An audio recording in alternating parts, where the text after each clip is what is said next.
Assalamualaikum warahmatullahi wabarakatuh. Perkenalkan, nama saya Titania Putradiani. Saya berasal dari Prodi Pendidikan Sejarah, Fakultas Keguruan dan Ilmu Pendidikan Universitas Riau.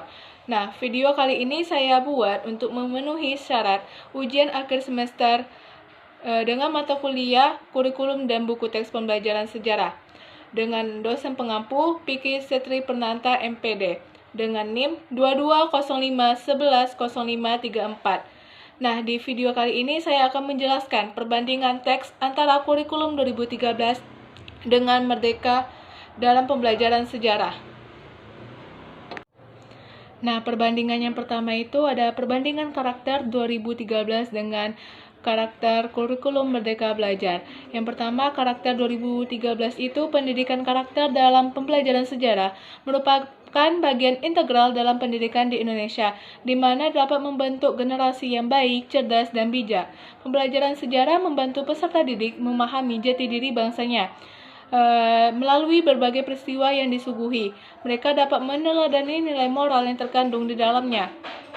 Dibentuknya karakter supaya dapat menanamkan kesadaran sejarah yang ikut melaksanakan pendidikan berkarakter. Karakter Merdeka Belajar fokus terhadap materi esensial sehingga terdapat waktu untuk pembelajaran yang mendalam bagi kompetensi dasar. Contohnya literasi dan numerasi. Fleksibilitas guru untuk bisa melakukan pembelajaran yang terdiferensiasi sesuai dengan kemampuan peserta didik. Yang kedua itu ada perbandingan strategi kurikulum 2013 dengan kurikulum Merdeka Belajar. Dalam kurikulum 2013, strategi pembelajaran sejarah itu terbagi menjadi 3. Yang pertama itu strategi Discovery Learning atau DL, yaitu di mana strategi ini merupakan menyikapi dalam proses pembelajaran sejarah. Yang kedua itu ada strategi Inquiry Learning atau IL, di mana strategi Inquiry Learning ini dilakukannya penyelidikan dalam pembelajaran sejarah.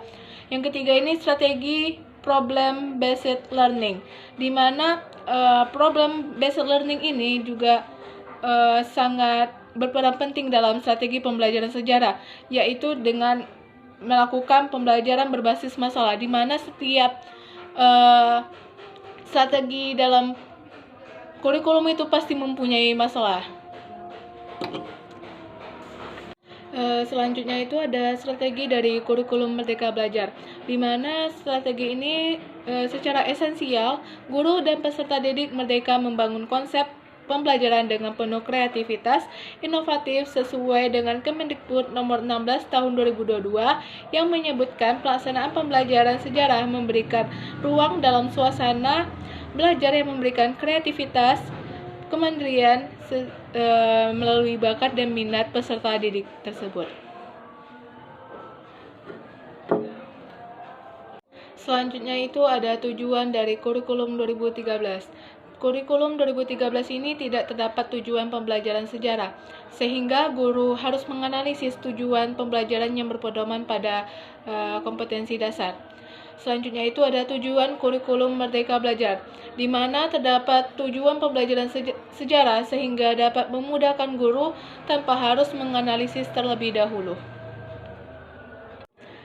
Selanjutnya itu ada evaluasi kurikulum Merdeka Belajar, di mana teknik penilaian kurikulum Merdeka yang pertama merupakan suatu rangkaian penelitian yang dilakukan dengan pengamatan secara sistematis dan berkesinambungan terhadap sikap atau perilaku dari peserta didik.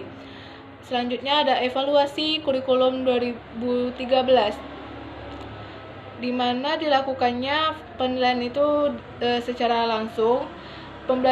Sumatif penilaian yang dilakukan setelah pembelajaran seperti UAS, UTS, terus kognitif dan afektif.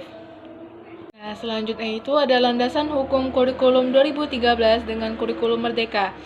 Undang-Undang Nomor 20 Tahun 2003 tentang Sistem Pendidikan Nasional, Peraturan Pemerintahan atau PP Nomor 4 Tahun 2022 tentang perubahan PP Nomor 57 Tahun 2021 tentang Standar Nasional Pendidikan atau SNP. Selanjutnya ada Permendikbud Nomor 1 Tahun 2021 tentang penerimaan peserta didik baru, Peraturan Menteri Pendidikan Kebudayaan Riset dan Teknologi nomor 5 tahun 2022 tentang standar kompetensi lulusan pada PAUD, jenjang pendidikan dasar dan jenjang pendidikan menengah. Selanjutnya peraturan Pemerintahan Pendidikan Kebudayaan Riset dan Teknologi nomor 7 tahun 2022 tentang standar isi pendidikan anak usia dini, jenjang pendidikan dasar dan jenjang pendidikan menengah atau PAUD. Sekian dari pembahasan video yang saya sampaikan mengenai perbandingan teks antara kurikulum 2013 dengan kurikulum Merdeka Belajar dalam pembelajaran sejarah. Lebih dan kurang saya mohon maaf. Wabillahi taufiq wal hidayah. Wassalamualaikum warahmatullahi wabarakatuh.